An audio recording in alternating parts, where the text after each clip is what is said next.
Christendom is a society that produces two things. First of all, it produces a fair number of people who feel that they ought to go to church, or at least it wouldn't be a bad idea to go to church. Christendom produces a steady stream of people who you can attract to church with great production values, with great music, with great speaking, with great children's programs. And if your production values are enough, a lot of people say, yeah, I'll go along. Christendom is a place where you have a steady stream of people who show up for weddings and for funerals or when their first kid is born.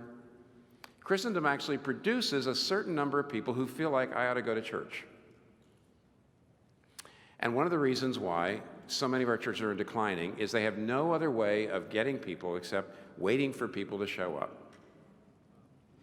And as fewer and fewer people feel like they should do that, fewer and fewer people see a social benefit.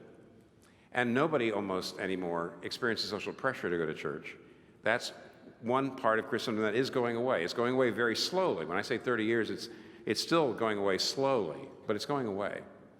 And almost all of our churches, including the seeker-oriented churches, do expect people, they expect a society in which it's not unthinkable to go to church. But what happens when we get to a society where increasing numbers of people think it's just unthinkable? You're not going to reach people through programs. You're not going to reach people through services. You're not going to reach people through anything you do at the church at all.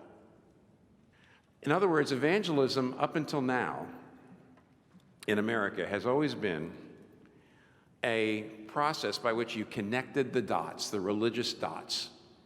Belief in God, belief in moral truth and absolutes, belief in sin, belief in an afterlife. They already had the dots, and it was your job to connect the dots and turn the religious beliefs into Christian beliefs, right? What happens when the dots aren't there? Not only is it unthinkable that they will never come into your church, they won't come to anything like that. But secondly, they don't believe in God. They don't believe in the moral absolutes. They don't believe in sin, basically. How do you evangelize somebody who doesn't believe in sin?